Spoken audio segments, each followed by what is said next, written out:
উত্তরা হেফাজত ইসলাম কর্তৃক আয়োজিত আজকের এই সরোয়ার্দী উদ্যানে 3 তারিখের যোগদানের উদ্দেশ্যে বিক্ষোভ সমাবেশের সংগ্রামী সভাপতি মঞ্চে উপবিষ্ট হেফাজত ইসলাম বাংলাদেশের স্থানীয় জাতীয় নেতৃবৃন্দ, হযরত উলামায়ে কেরাম, আমার সামনে উপস্থিত রাসূল প্রেমিক, নবী প্রেমিক, দ্বীন প্রেমিক ভাই ও বন্ধুগণ।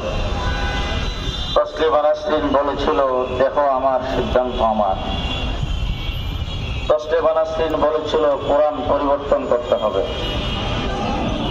তসলিমা নাসরিন বলেছিল, এপার বাংলা ওপার বাংলা, বর্ডারের প্রয়োজন নাই।